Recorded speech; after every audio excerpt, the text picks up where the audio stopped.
Yeah. So, You came out with a lot of energy. How are you feeling? I mean, day one. Yeah, day one. I mean, you can't ask for more perfect weather. I know it was a little cloudy to start, but sun peeked out and got some nice running in and got a little walkthrough in and just building the bricks in the house to win this Grey Cup this year.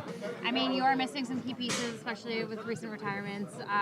How do you elevate your defensive unit going into this season, I guess? Yeah, I mean, it's just a lot of definitely team bonding. That's what training camp is really all about. I mean, definitely learning schemes and all that stuff. A lot of guys coming up, seeing the Canadian game for the first time, but I think a lot of it just comes down to just that brotherhood, that bond that you have with each other, right? We got guys from all over that are, spending time away from their families, loved ones, all that. So when you're all on one accord and living like that, it's really easy to bond and just get things done. I mean, you have that personality to step up and really be a leader.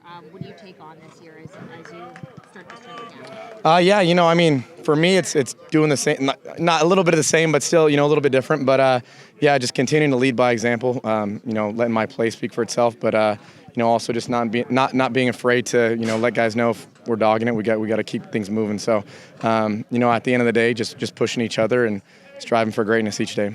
that is your personality to challenge people. But does it take time to develop the confidence to do that? I guess having a starting role, you won't say that, but I will, adds to that confidence to be able to do that, right? Yeah, I mean, it's different at every level. I've kind of been a leader at every level. You don't just start a leader. Everyone starts probably a follower, I'd say, at some point, and then you just have different guys that kind of just rise to the occasion.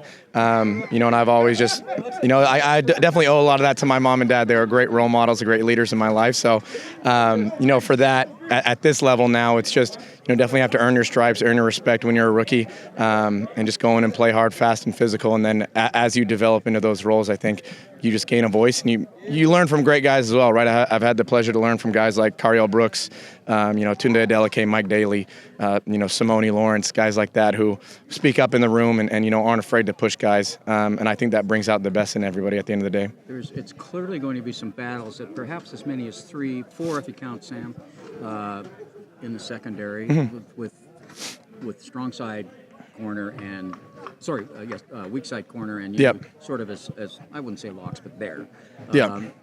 How do you keep control of that when you're the guy, the kind of quarterback of that?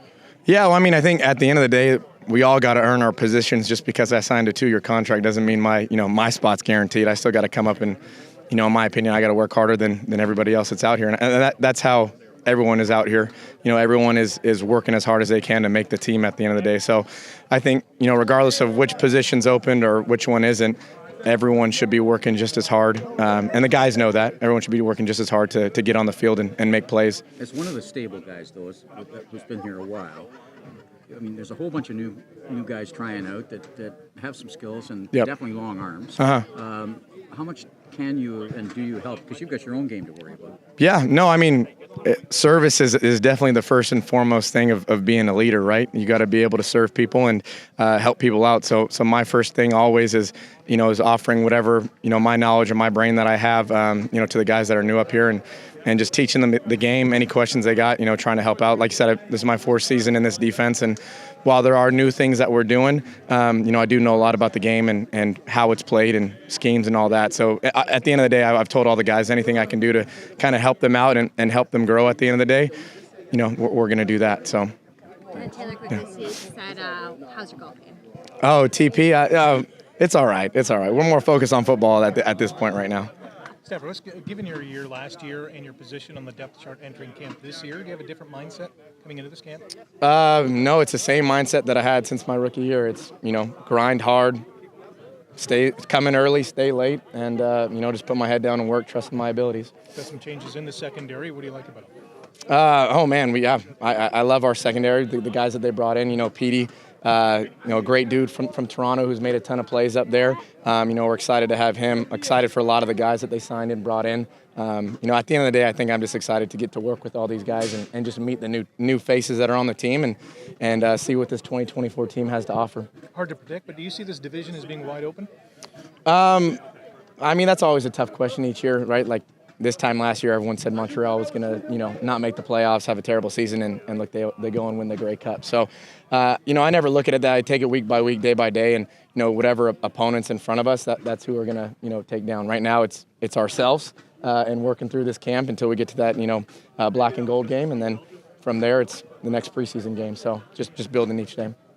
Stavros, the coach was talking a lot about the height of your bringing in all these big receivers. Yep. As a defensive guy, when you're facing that, what additional challenge does that bring when you got that much height to face? For me, I don't really see it like that. We got a lot of tall receivers in this, in this league, right? I mean, you got guys like Kenny Lawler, Keon Schaefer-Baker, right? Just to name a few on that end. So it's not like it's something new for me. Maybe at practice it's a little bit different because we haven't had that type of height, as it is from a practice standpoint. So if anything, I think it's a little better for us. We get more prep at, our quarterbacks throwing at guys that are a little bit taller and seeing the way the ball's in the air and being able to be a little bit more used to that. But, for me, at the end of the day, it's just another person out on the field, and I'm going to go up and make a play, and that's how it's been. I've always played tall receivers. Always been one of the smaller guys on the team, so having a guy that's a little bit taller really doesn't bother me all that much. All right, so it doesn't add when you're facing taller guys as opposed to shorter receivers. It doesn't provide any extra challenges or any extra difficulty that when you guys put that on the field for you guys on the other defenses,